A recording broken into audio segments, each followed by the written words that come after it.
Hello and welcome back to Isimo Podcast. Isimo! Yeah. Isimo Podcast. My name is Gerardo Alarcon, whatever you would like. I don't judge. Apparently I do, but it's all good. And I'm here with Dominic Angel. And Ryan Reyes. They said and this time. I'm happy. Yeah, we didn't say in the last time. No, you guys didn't, and it threw off the whole energy of the show. Yeah. To be fair, we had been here for 16 hours in a hot room. Wait, Your what? face. No. Oh, wait, no, we were here for like quite a while. Yes, We recorded the last and episode. Gerardo. That's why, today we wanted to do something light. But before we get there, go ahead and follow us on Instagram at IsimoPod. Email us at isimopod@gmail.com. We have a special email episode coming out soon, right, guys? Because we haven't talked about any of the emails at all. Oh, right. We got to do another email. Yeah, we got to do like an email, like a podcast just for emails because we have a lot now. Yeah, that'd be nice. Yeah. So this is us talking about the show on the show, dude. That's awesome, right? A little peek behind the curtain for you. And also, I want to tell you about our sponsor today. It's Legacy Teas and Spices. Oh, yeah, we're still doing it. Yeah. From now until June 30th. 2021. Yeah. June 30th, 2021. Use code ISIMO20 to get 20% off the online store. And they have a bunch of great things, right, Dom? Yeah, we've been promoting the teas a lot. So, if you drink teas, you like tea, we sell them loose leaf. But I want to take a second to talk about the spices. We used the spices when we did our Isimo Grill hangout cook session that we did last week that you guys are going to see some clips from.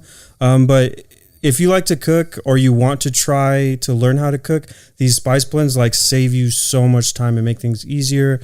And there's a huge variety of flavors. There's Mexican blend, Thai blends, different curries, different white fish stuff. It's good for saving time and everything. It's great. Isimo 20% off from now till June 30th. And that means that it's only going to be around for a couple more weeks, I think. This episode's coming out in 3 days. So. Oh, yeah. So get it while it's hot. Yes, sir. And also, I want to tell you, since my mom did the pleasure of allowing us to shoot at her house this week on last Saturday for this cookout, she has a business called Edwana Travel. And if you just tell her that, if you give them a call, I'll put the phone number below me, tell them that Isimo sent you, she'll give you 15% off of traveling, which is a huge deal. Yeah. So, I don't have anything else much to say about that. I'm going to Cabo or Cancun in March. Oh, and I booked it through my mom. So that's pretty what's up, dude. Are you taking me? I already invited you. Oh, you did invite me. Yeah. How much is it? 15% off? I'll tell you the prices later, dude. I'm not going to broadcast how much my trip is. Hard cut. Anyway, so today's episode is about food. And I think us just opening it up there with how we cooked our food this week. And it's also some recipes that were handed down, basically. I don't know how you got your Sunny Delight recipe, and you obviously got it from God, the fish taco recipe. So, food, Mexican food in general, or Latino food. I think, papusas come from El Salvador, right? Papusas. And I heard that Peruvian food's really good. I've never tried Peruvian food, but I think it's only from Dom that's told me that it's really good. It's my favorite that I've had thus far. It's my favorite Latin American style food. What does it entail? It's just the chicken is very similar. It's not the thing with Mexican flavors that are obviously great. They're great. I love Mexican food, but they're a little bit more savory, a little bit smokier, spicier. And Peruvian food to me is a lot more lime, a lot more tangy, on top of being sweet. But it's it's very similar in chicken and beef. The big difference is that they incorporate a lot of grains like corn. Yeah. And they make really good potato salad. And then they have this special sauce. I don't know what it's called. It's this orange hot sauce. I want to say chimichurri, but I think that's Argentinian. But it's really good. And you know what it looks like? It looks like, what's the sauce that you put on top of pupusas with the coleslaw? I know. Curtido. Yeah. It looks like that. Oh, but the curtido is the coleslaw or whatever. And yeah. The red sauce is just salsa. I thought, okay, whoa. El Salvadorian's going to hate me now. Sorry if I get any of this wrong. Yeah. I'm no sabo, okay? Everybody reminds me every single day. So, yeah. But yeah, Peruvian food is great. Yeah. So, what is your favorite Hispanic or Latino dish? Or not dish, but country that makes food? Honestly, it's kind of a tie between Mexican and like Cuban. Like, Oh, like, yeah, Cuban sandwiches. I like Cubanos, yeah. Dude, what else do Cubans make? Yeah, right. Like they cook with yakima a lot. Honestly, like off the top, I don't remember all the names. I think it's similar. They're just like they use a different variety of ingredients. I would say like Similar to what? to Mexican food. I think it's. I mean, it's kind of Caribbean. It's like a combination of like Caribbean. Yeah, I would say it's like and Mexican food. Okay. My favorite Latino dish is Mexican food because I'm not a traitor and I believe in my country, dude, or my countrymen. Oh shit, Jesus Christ! There's a Spanish restaurant up the street. I forget what it's. Viva You would like a Spanish Madrid. restaurant. No, you didn't let me finish. Sorry. Viva Madrid up the street. Terrible food. Terrible. They're all they do is they give you little dishes, dude. But there's tapas. Tapas, right? Yeah. Is that what they call it? Yeah. More like, get that out of here, dude. Right? No, I hate it. It's called Viva Madrid. Don't ever go there. Call them if you want and say your food's terrible. I'm just kidding. But I went there last time and they had this flaw in their system that benefited me somehow. Where I ordered like some tapas or whatever, and they brought me one that's like, it's like $12 per tapa, which is ridiculous, right? But they kept bringing them when we finished them. And then all we paid was like $50 for like, we only got 5 tapas, me and my girl. Oh, wow. Yeah. So we gamed the system in Viva Madrid. Do they serve a lot of ham? I heard that in Spain they serve a lot of ham. We got mushrooms. We got chicken cordon bleu, but Spanish style, I guess. And sausages. So pork more than anything. Yeah. I don't know. I've never had Spanish food except for like paella. You're not missing much. Paella is the seafood blend, right? I don't know. I don't think it's necessarily seafood. It's like a rice dish. yeah. Spanish rice dish. I would say it's more similar to like couscous. No, What? Couscous is what? it's a type of grain. It's like a Couscous is a pasta. I thought paella was a seafood blend that you put a bunch of different seafoods in. You might be right. Yeah. I don't know. Dude. Paella is like you cook it on a one of those kind of like wok looking pans, and you put a bunch of seafood with you're rice. Right, you're right. I was thinking of something completely different. And I thought that was a Venezuelan dish. I've always known it as a Spanish dish. Oh, I okay. feel like also there's a lot of crossovers with certain dishes. Like I think most Latin places have their version of tamales or like their version of horchata. Yeah. My favorite style of tamal is Guatemalan. Guatemalas, if you will. Mm-hmm. It's really good. They're huge. First of all, they're like this big, and they're like it's like when I had it, my friend's Guatemalan, and like his mom made them, and it's like having pozole in a tamal. It's like fucking delicious. I've heard this. I haven't tried it, but I've like heard it from multiple people that like Guatemala. They're the best.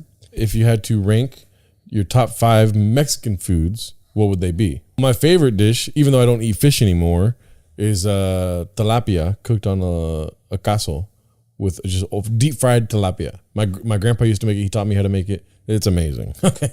That's what I made. No, but it's a whole tilapia, like with the bones and everything. Mm-hmm. Oh yeah, I Yeah. know what you're talking about. I like What that. are they called? There is a name for it. My dad gets that every time we go to like the pier. Mojarras. They're called mojarras. And that's my favorite Mexican dish all time. Second place, chile rellenos that my mom or my grandma makes. But my grandma passed away, unfortunately. But those are my second favorite. Every time I go to a new Mexican restaurant, I either get chile rellenos or my third favorite Mexican food, Carnitas Burrito, dude. You can't go wrong with the burrito. No, never. And carne asada burritos are my third place. My fourth place, which is my regular go-to food, because I don't have the luxury of going for 1 through 3. All right, they're not cheap and they cost a lot of man labor. You know what I mean? If you're making mojadas every day, you have way too much time on your hand. All right, but my fourth place, right? I'm on 4th place now. Is Chipotle's chicken burrito, dude. You can't include Chipotle in this. Yes, I can, because Chipotle is Mexican food. Mexican food is the ingredients. It is not the people making the food. And the ingredients that Chipotle use are authentic to Mexican ingredients that they use in Mexico. So I'm not wrong when I say Chipotle is one of the best Mexican foods of all time.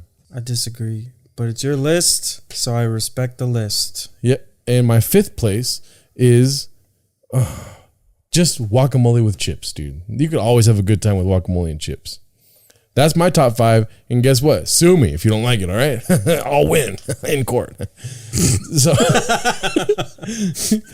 but go ahead. What's your top 5? Let's see. Number 1, I really gotta go with tamales. Any kind. My top. Okay, this is gonna be a subsection of my number 1. So like my favorite tamal is red pork, red carnitas, and then green chicken, and then jalapeno. The spicy one with jalapeno, carrots, and cheese, and then that's the best. And I don't have it all the time, but like I fucking love tamales so much during tamale season, during the fall and the winter when our family gets together and everybody starts wrapping them. And then when you're done and then you just have a freezer full of 200 tamales, I'll eat like 5 of them for a meal. I can't stop. Yeah. Dude, a good tamal with a cold Coca-Cola is like, I'm in heaven. That's the best thing in the world. Okay, that's number 1. So what's number 2? It's the best. Okay, it's better than Chipotle. I don't like tamales because my uncles used to call me Maseca boy. So that's kind of okay. Don't laugh. That's how they laugh. Why do they call you that? Because you're shaped like a Maseca bag? No, because Maseca makes you look the way I do. Oh. If you eat too many tamales, you get this fat. Yeah, I got it. Yeah. Okay. Okay, Ryan. Number 2. Yeah, it adds up. Number 2. Damn it, I had it, but I forgot. Number 2, Menudo. Mm-hmm. I love Menudo so much. I know there's always this like every so often you'll see on Facebook or on Instagram somebody will post like pozole or Menudo, and every time I see this, I always am shocked that pozole is the winner every single time. Why? I don't know, because Menudo is just so much better than pozole. Caldos to me are not real Mexican food. They're Mexican soups. I don't know. I distinguish in my mind food and soups. Hate me if you want. Soup is food, though. True. It is filling, but it's just a different texture. I think food are like harder, kind of like. I didn't include any caldos in my top 5, but I love some pozole. You know what I'm saying? I hate menudo. Menudo's gonna die. Menudo's the best, dude. I love it so much, and I mean, it's still better than Chipotle. It's like saying Peruvian food is the best Latino food. The only reason why you got to make that distinction is because Mexico trumps everything. Everyone talks about Mexican food as like the one Latino food. You know what I mean? I'm not talking shit on Peruvians. I'm just saying the facts here. I mean, I can't argue with that. Yeah. Same thing with menudo. Like, you're out here fighting for the underdog, dude, but pozole is king. You know what I'm saying? It's So not, what's number though. 3? God damn it, Ryan. Don't get to my list. Jeez. I'm asking you your list. Is there like a full term for al pastor? Because is it like carnitas al pastor? From what I understand, al pastor, and I'm probably wrong, is hanging beef that's heated with an outside source, It's right? pork, though, isn't it? Or be whatever it is. See, I'm wrong. I'm already wrong. Immediately. Ryan, don't you know these things? I thought it was like beef heart or something. Let me Somebody see. look it up, because I'm pretty sure it's pork. Yeah, split roasted pork. Yeah. Yeah. Spit roasted pork. I love that shit. In a taco, I prefer it in a torta. On the beach. On the beach. It's the best. Yeah. Yeah. I just had, okay, so that, I'm just going to keep it, that one's really good. It's a good sandwich when I'm in the mood for like a hearty, like warm sandwich. If it's the best. Mm-hmm. Bolillo is my favorite bread of all time. Okay, number 4. Number 4, enchiladas. Okay.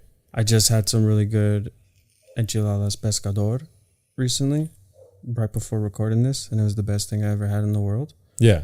You know what? I've been on a chile relleno kick too. Yeah. That's a new one for me. That's why it's number 5, because it's very new for me. But I love it. I like it with cheese. It's obviously really good with cheese, but I like the when it's like the ground chicken. So you like ground chicken chile rellenos? Yeah. Gross. What? Ground anything is not good to me, but ground beef is the best. Ground or like shredded? I would call it shredded. Yeah, shredded chicken is probably a way better way of selling that chile relleno right But there. when you make it in a chile relleno, it's ground. Why does it have to be ground? I don't know. You put raw chicken in a grinder and you grind it and then you cook it that way? I think you like shred it till it's a consistency that's similar to like canned tuna. Gross. Don't canned tuna, ground chicken. These are nasty terms. Just say shredded. Let me know if I'm wrong in this, because that's Very the only way that I've finely had it. shredded. Yeah. I don't know. Maybe I'm wrong. Maybe the place that I went to, they're insane there, and they just do the wrong things. So let me know if I'm wrong. I thought it was ground. I've also grounded chicken, raw chicken, and that's the nastiest. I made ground pork. That's the nastiest shit of all time. Yeah, I don't know. I'm used to it because my mom used to eat a lot of ground turkey because she's diabetic. Oh, okay. See, but when you have it and it's just like in a nice little boat and it's like vacuum sealed, it looks good. But when you're making ground chicken or ground pork, it's the nastiest thing of all time. I'm sure it is. As opposed to beef, which is like, just more, I don't know. You're used to seeing ground beef. It's just red and fat. But with ground chicken and ground pork, it's like, how is there eyeballs in this? You know what I mean? Like, it just looks that way. It looks gross. Anyway, sorry. I used to work in a meat department. Just hate on me for that. When it's in the grinder, little arms are popping out. Like, yeah. I got feathers in my ground chicken. What the fuck? Anyway, so Ryan, what's your top 5? You have My plenty of number time to one think. thing that I if I can ever order at a restaurant, I always do, is chilaquiles. Chilaquiles. Number 2 is chile verde enchiladas, especially pollo. I like how my mom makes them. She doesn't make them often, but I like how she makes them. Third is pozole. Again, the way my mom makes it, because she makes her own green salsa on the side, and then you add it to the pozole before you. Which, by the way, she didn't make green salsa for last Saturday. I know. I made such a big deal about, I'm sorry, it's my fault. And I was going to try it even though I hate green salsa. Yeah, we're going to make it again. We're going to do... Well, we still have to do the blind salsa tasting. Yeah, we can do it for that one. She makes... It's honestly... It's really the best salsa I've ever had. Yeah. Oh, yeah, it must be really good. She always makes it on the side when she makes it pozole, so you add it to it. It's really good. So that's 3. 4, I would say tortas. How my dad makes them, because he puts avocado. And he does this whole thing. And then the 5th one, flautas. Oh, shit. What are flautas? They're like a fried taquito. Oh, yeah, I love flautas. They're really good. Yeah. Dude, there's this spot in Almonte that it's called El Sombrero, and it has literally the best flautas I've ever had. I'm going to change my 4th one to... Oh, I have some changes too, so go ahead. Shrimp fajitas. Shrimp fajitas? Okay. Specifically from the San Pedro Pier. They're amazing. So let's revisit my list here, because you guys have made me realize some things about myself. My number 1 was what? Mojadas? Let's throw that out of there, dude. Even though my grandpa made the best mojadas. It's good. I don't eat fish anymore, though. So my mom loves that shit. Yeah. Mojadas are bomb as fuck. And you don't even need, if it's properly seasoned and everything, you don't even need anything afterward. You just eat the mojada, dude. Try not to get those bones in your mouth. Anyways, so, and then my second, let's throw mojadas out. Mojadas, I don't eat fish anymore. So, bro, I'm more of a place guy rather than this is my favorite foods, because people can mess up carnitas. You know what I mean? Right. My favorite food right now, as of today, 2021, this fucking taco shop, Tacos Del Gallo or something like that, in San Gabriel, off San Gabriel. They make the best carnitas, dude. Favorite. I look forward to it. San Gabriel and what? San Gabriel and the 10 freeway. Anyways, that's number 1. I'll put mojadas at 5, because guess what my number 5 was?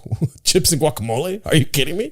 You can that's not even a food. That's just something that you need, right? I mean, I would include guacamole. Yeah. I think that's a good addition to the list. It's a good guacamole. Yeah, that was my instinct, and I'm throwing it out now. Okay. And mojadas are number 5, because you guess what's number?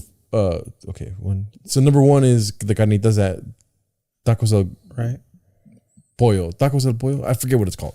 Anyways, number 1 is the Carnitas Burrito there. Number 2 is still going to be chile rellenos.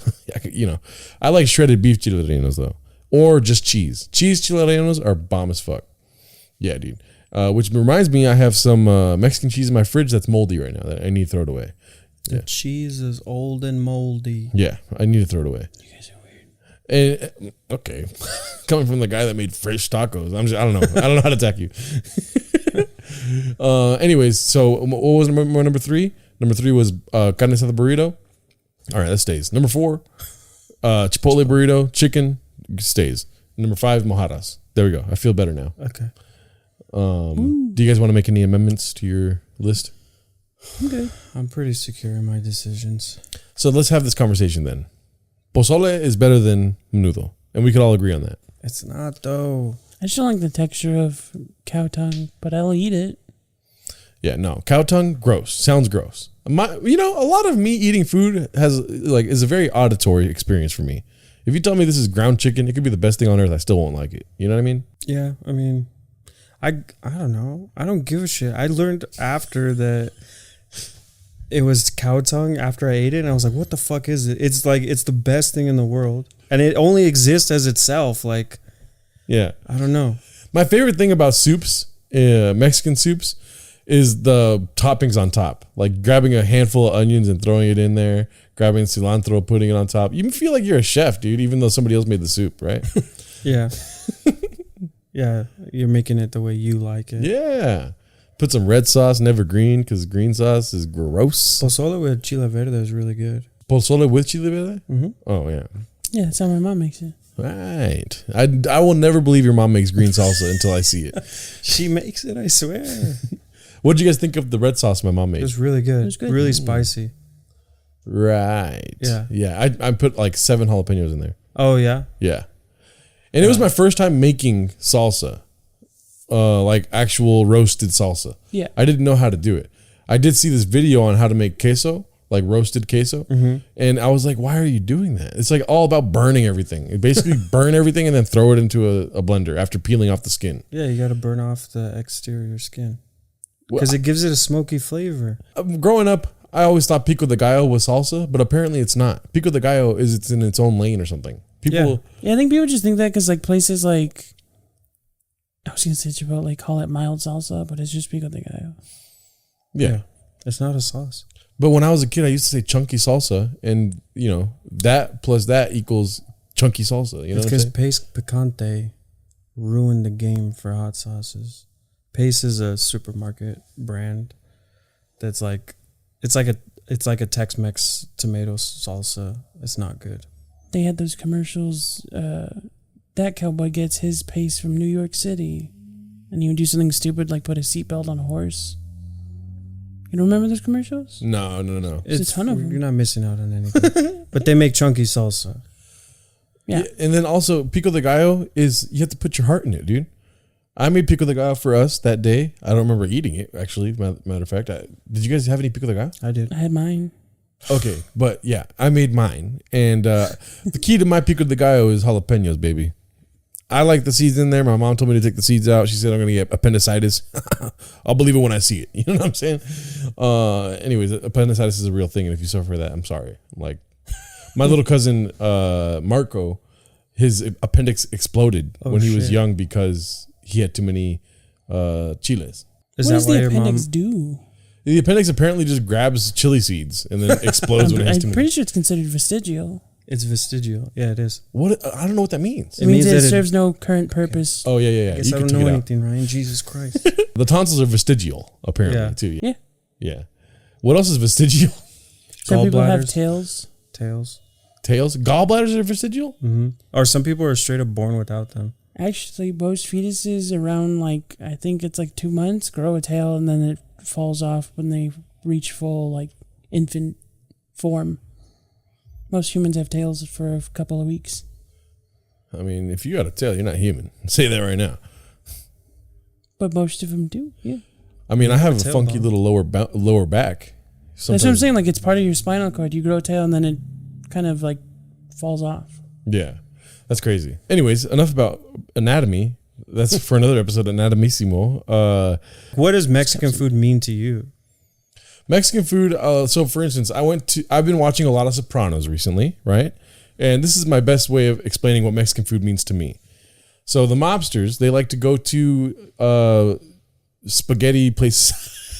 They like to go to Italian restaurants and discuss business over some spaghetti and stuff. You know what I mean? Spaghetti. They eat too much red sauce. They get too much acid in their system or whatever. They have to stop eating red sauce. It's a fucking travesty, right? Then they can only have butter sauces and whatnot. But everything revolves around the food, you know, to Italians, you know?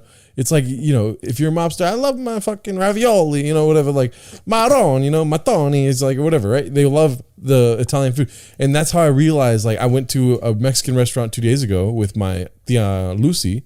I've been trying to call her Lisa recently. I don't know why, but her name is Tia Lucy. I went to a Mexican restaurant with her. It was called Casa Sanchez, which is her maiden name, basically. And so, like, oh, we're in the Casa de Lucy, you know what I mean? Like, this is where we belong, you know? It just felt that way. It's just like where you belong kind of thing. Yeah. And I felt like I was Tony Soprano at an Italian restaurant ordering, let me get I didn't even look at the menu. I just knew let me get one of your world famous carne asada burritos. You know what I'm saying? It's not world famous, but they felt good when I said that. You know what I mean? Yeah. And then every time a new place I go to, chile relleno or carne asada burrito, you know exactly what you need. Yep. I'm not some white hipster out in Echo Park ordering like, let me get the California burrito with a little less guac than usual, and can you hold on the beans, please? You know what I mean?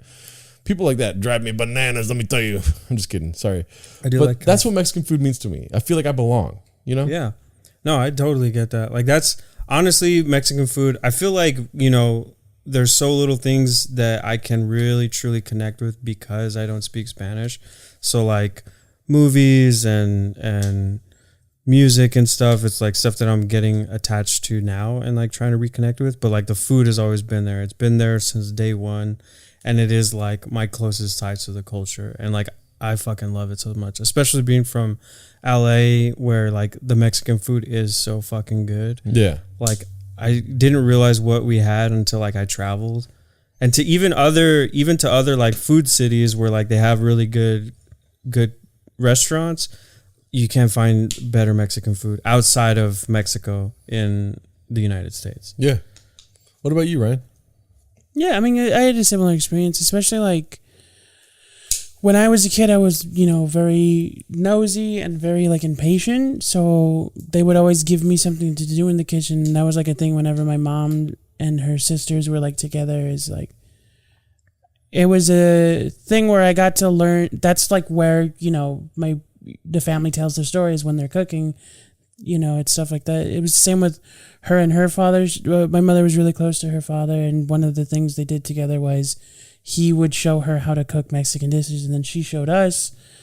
So it was like, yeah, like Dominic said, it's like a really good way to not only connect to your roots as a culture, but also just like your family. Yeah. Yeah. It's stuff that's passed down. When we talk, like, because we've been talking a lot about like protecting tradition or protecting parts of our culture. And in that aspect, when I think of like stuff that we need to protect, food is very much a part of it. Like, that's what needs to be protected and handed down. Like, yeah, there's like, you know, there's like these things, like these dishes in my family that are just like renowned. Like my grandma's bean and cheese burritos, like on my mom's side, my nana's bean and cheese burritos are amazing. She's like 92 years old and she makes the best bean and cheese burritos of all time. Yeah. And nobody knows what she does. Maybe my mom does, but she don't make the same kind of bean and cheese burrito. I'll tell you that right now, you know? Yeah. But like, and she'll get very mad just because I said that. That's how much like Mexican food, dude, is like a part of it, you know? Yeah. Chile rellenos on my mom's side, like that recipe's handed down. Like making pozole on my mom's side, that recipe's handed down. Whatever the special ingredients are, it's like they're part of the CIA and they can't let you know their secrets. You know what I mean? Which is probably the same for I'm stuck on Italians, but like pasta sauce, you know? Yeah. Like the tomato sauce, that pasta, like I make pasta for my girlfriend or chicken parm, and I use the same kind of like system of making the sauce, which I hope one day I'll learn how to make pozole. You know, I did it once, but it was in one ear out the other. You know, I wasn't sober at the time. Let me just say that. You know what I mean? Yeah.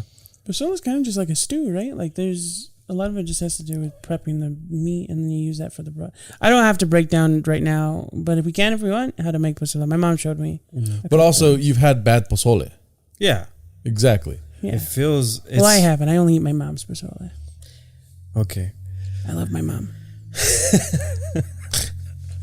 Yeah, no, it is really disappointing when you find like bad Mexican food. It feels like a slap in the face, kind of. Yeah. I'm sorry. That reminded me of like whenever you find a bone and you're like, why is there a bone in my soup? And then like, usually it's like one of the guy family members, like it's for flavor, dude.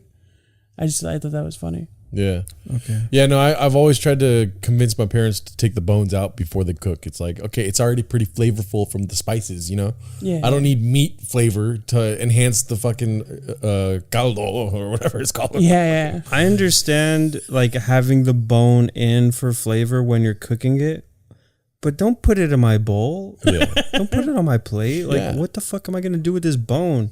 Yeah. Every time I almost broke a tooth. Yes. But anyway, what were you saying before I interrupted? Yeah, I don't know. I don't remember. Have you ever guys... I'm just kidding. Do you guys like albondigas? I love albondigas. Mostly just because of the word. Yeah, It's fun to say. See, you guys are making fun of me for it being an auditory experience, Mr. Ground Chicken, and I forget what you said earlier that made me mad. Mostly because of the word. You like the soup, or the soup is pretty good though. The soup is good. I just like saying albondigas. That's my favorite soup to prep. Like after it's cooked, and then you basically chop up all the meatballs, and then it like floats all around, and then you put like your spices in there and stuff. Oh man, It's really good. yeah. Sorry, it's because I was gonna cough. I love it so Well, much. yeah, like the rice meatballs, dude. Damn. It's so good. I remember like the first time I had it. I remember when my mom made it. I was like, this blew my mind. Like I was like, what is this? And she like looked at me and she was like, albondigas. Yeah. That's like become a, because that we all had, that was like all the same day. Like it became a running thing with our family every time we make it. Are you making meatballs? No, we're making albondigas. Yeah. But it's albondigas was so good. It's like, how did we go this long into my life that we haven't eaten this yet? Like, Yeah. I was. It's not something that I grew up on. It was just something that my mom was probably like, you know what, I haven't had in a while is albondigas. Yeah. And I was like, I was literally like 12 years old, and I was like, what the fuck is this? This is Yeah. the best thing I've ever had. I would say that was like a thing with us growing up was, you know, my mom had 4 kids. She was mostly on her own. So for a long time, a lot of the cooking was, you know, the whole point of it was to feed us. And so she would buy things that she could stock up on so that we would have like 2 weeks worth of groceries and cook quickly. Like, and the whole goal to feed all of us would be like any dish that took less than 30 minutes. That was like the goal when we were little, because she didn't have any help. And then when we got older, as she taught us, that's when she was like introducing us to old recipes that she knew. And that's when we like found out about, you know, all the stuff that she knows about.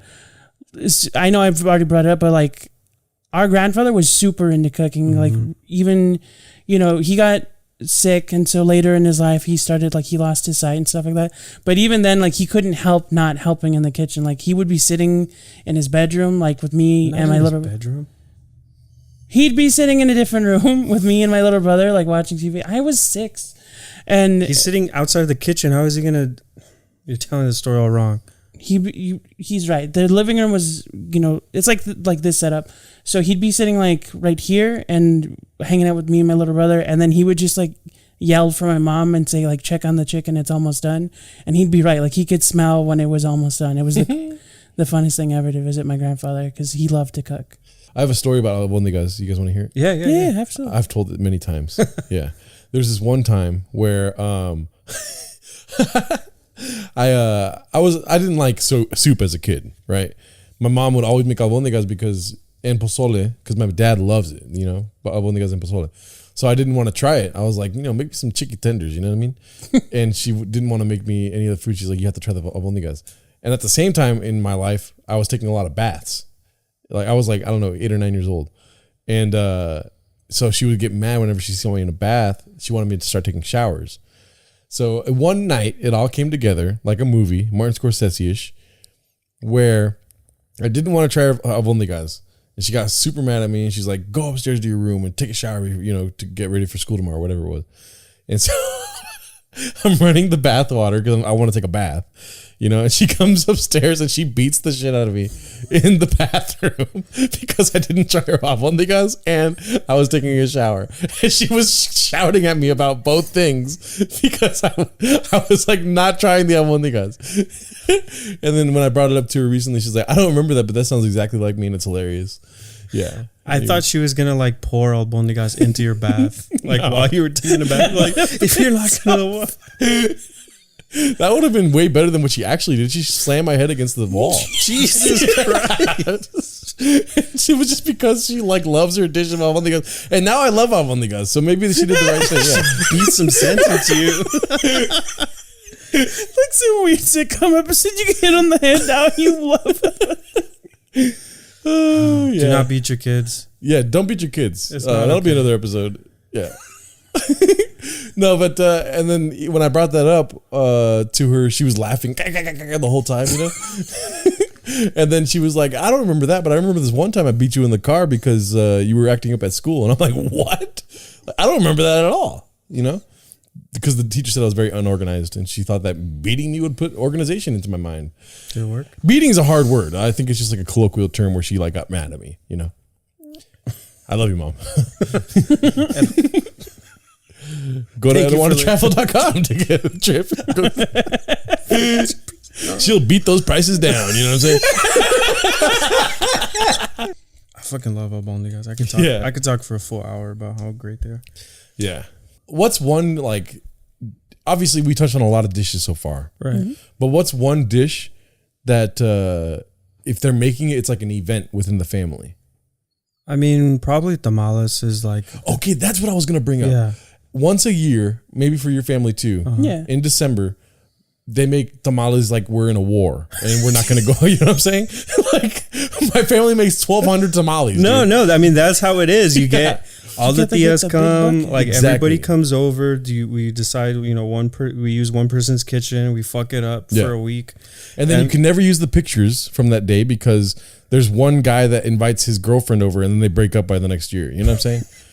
Because he can't handle they can't handle the tia's fucking chismes. It's like a fucking baby shower. Like no guys are there when all these girls are making tamales. I'm not saying it's a good thing. It's just how it is. I mean, it is. I feel like it's part of tradition. I don't know. It's weird because I know that that's a thing, but it also like in my family, at least on my mom's side, it's mostly women anyway. Yeah. But it's just three, my mom and then two tias and then my grandma. So it's like they do that, and then as we got older, like now we make the tamal. Like last year, my mom came over to my house. Oh shit. And then we, like the three of us, made tamales, and we made some vegan ones for my brother because he's vegan. Damn, dude. Yeah. It's insane. The fucking they like industrialize tamales for a day and they just sit there. It's usually like December 6th or something because so you could like have the first batch for Christmas. Yeah. Because we're acting like we're in California getting snowed in and need all this food. You know what I mean? Yeah. And then they last until like April. Or Yeah. something. No, for real.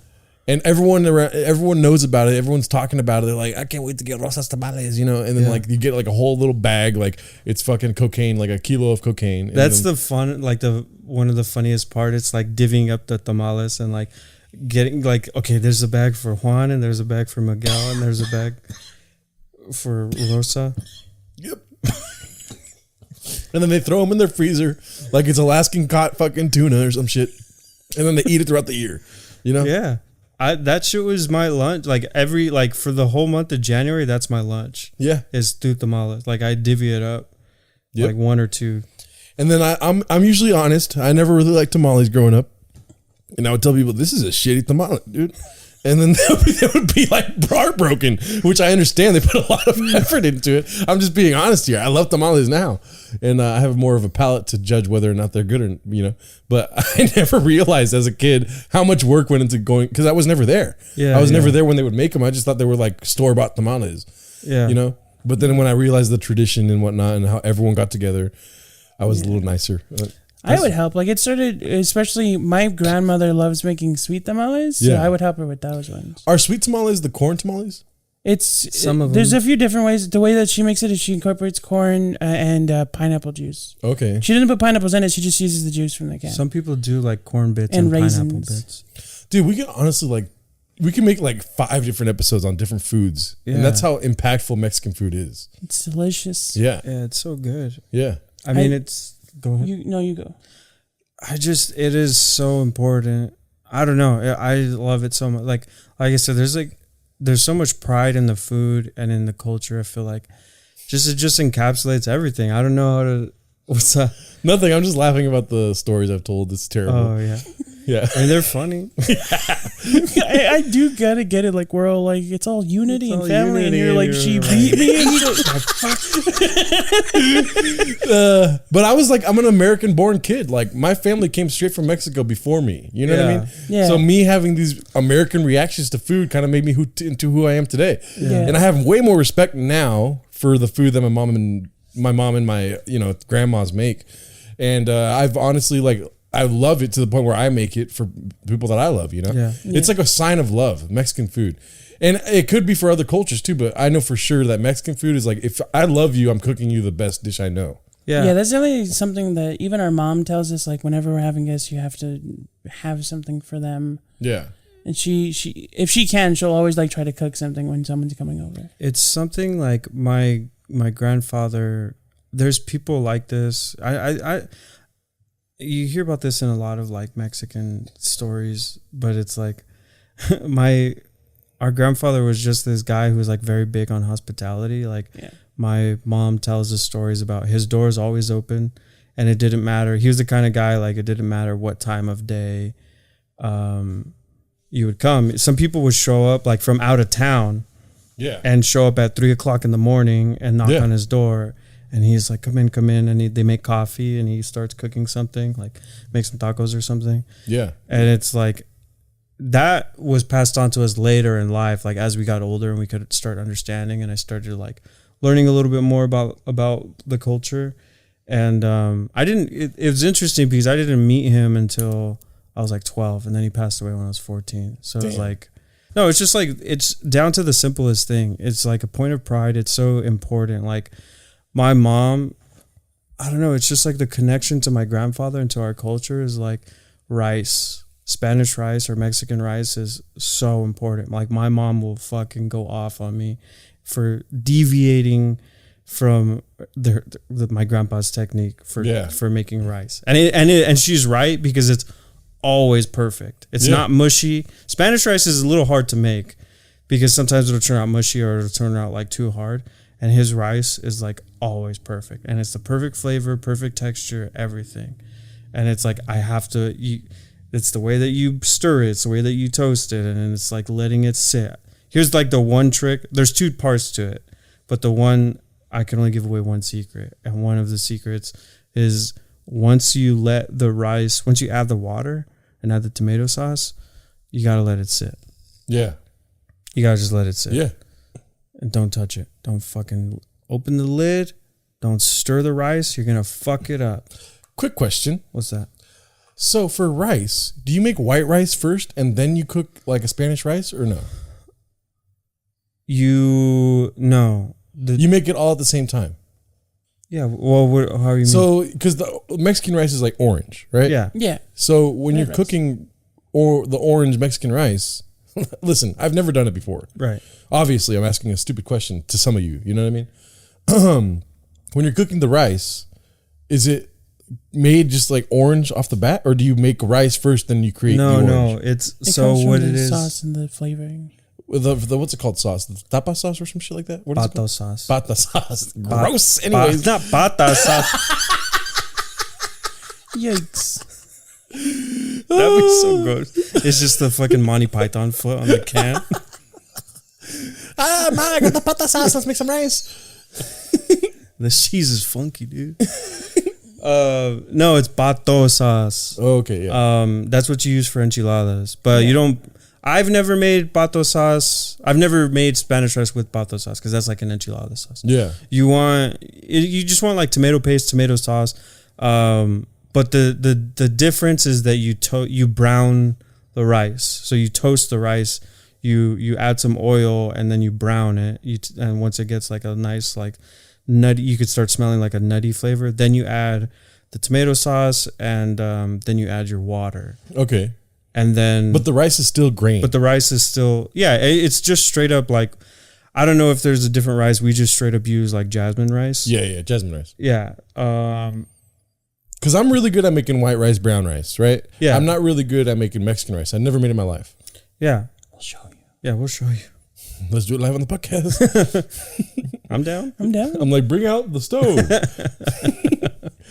But no, Mexican rice is amazing. And it took me a while to get there too. I have plenty of stories about that too. But yeah, I used to hate Mexican rice because I was a chicken tender white rice guy. This is a weird combination. Yeah, grilled chicken with white rice. And then also I have a joke with my mom whenever she asks me like, what do you want to eat tonight, mijo? I always say ribs to this day. Yeah.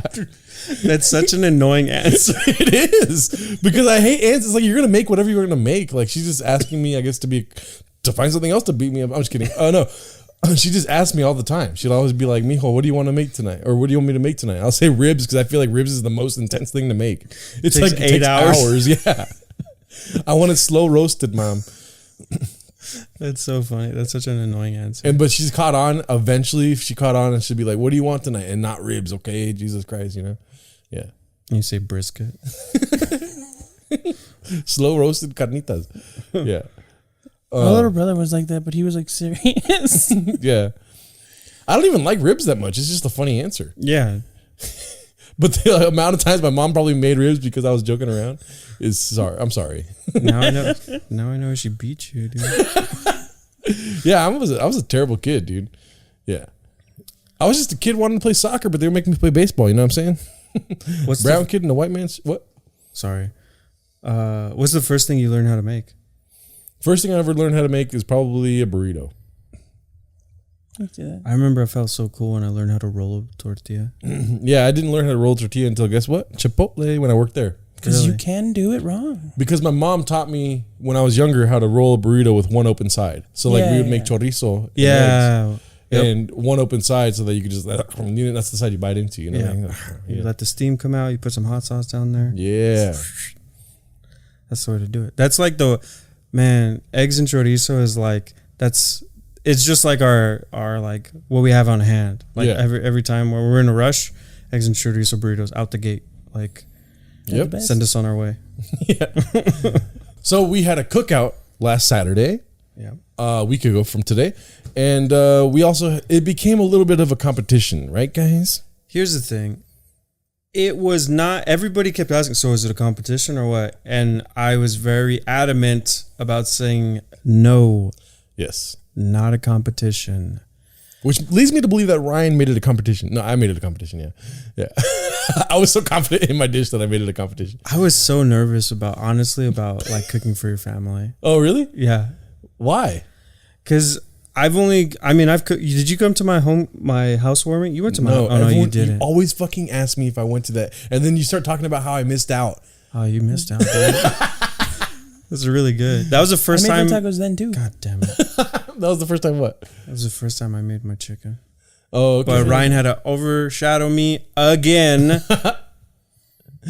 So let's talk about what we made on last Saturday. I made carnitas with oranges, Coca-Cola, and milk, onions, garlic, some oregano, and some salt. All cooked for about 11 hours. And then I brought it over and I shredded it. You know what I'm saying? And what did you guys make? I made a grilled chicken that I marinated overnight using my mom's spice blend, Mexican spice blend. It's quick and easy to go. I added some chopped onions, tomatoes, cilantro, jalapenos, and lime juice and yellow peppers. I added it this time to switch it up and marinated that in my secret weapon, which is Sunny Delight.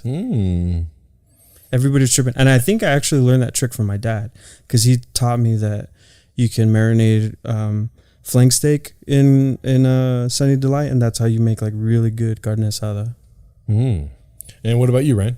I made actually an original recipe, which was my version of Baja Tacos. I used my mother's shop's ginger lime salt to marinate the fish with a little bit of allspice, lime zest, and salt and pepper. And then I lightly coat. Most people, like when they're frying it on a grill, put mayonnaise. I don't like using mayonnaise to fry things. So I lightly coat it with flour and then just coat it like with oil. And it comes out pretty crispy. And then I made my own tropical Pico De Gallo, which had mango in it. And instead of 4 limes, I used 2 limes and an orange. And then I used my own recipe for fish sauce, which is kind of like a mayonnaise aioli, but it's a lot more smooth. It was lime, our company's Cajun spice, our company's Mexican blend, Cristal hot sauce with vinegar, and a little bit of cinnamon and a little bit of sugar. Yeah, you put too much ingredients and you didn't put enough love in. You know what I'm saying? I'm just kidding. I'm just joking. My main ingredient for the carnitas was love. Okay? Yeah. Everyone else put in the love, homie. That's why I won. They loved my taco. So you bitch. Yeah. Ryan obviously made it a competition. You could tell. I did not. I'm telling you, that's the worst part of all of this, dude. It naturally becomes a competition. If we're all making something, they're going to just start judging. You know what I'm saying? I didn't even try your fish tacos because I don't eat fish. I thought my girlfriend didn't eat fish either, but they were so good she had to have one, I guess. Miguel, we're gonna go get sushi soon. All right. Hell yeah, dude. I want to come. That'd be fun. But You're not invited, Ryan. yeah, you're gonna go try to upstage the sushi. Make my chefs. own sushi, dude. Anyway, so that's been today's episode. Follow us on Instagram at Isimo Pod. Email us at isimopod@gmail.com. Show us love everywhere, please, because we need it. And then also rate and subscribe and YouTube and all that. Apple Podcasts, Spotify, follow us. You guys are awesome, and we have so many listeners. That's insane to me. So, yeah. Thank you so much for listening. Do you guys have anything to add? Do you? I thought of one thing, but it was actually towards our sponsor. For anyone, there's a couple weeks left for the coupon code Isimo20 at legacyteasandspices.com. We just released our new flavored sugar line, and it's been doing really dope. We have a watermelon sugar, and we have a peach one that we actually used for the tea that we made in this episode. They're really good. We have peach, watermelon, cinnamon, lemon, and lime, and orange. Is that the orange sugar?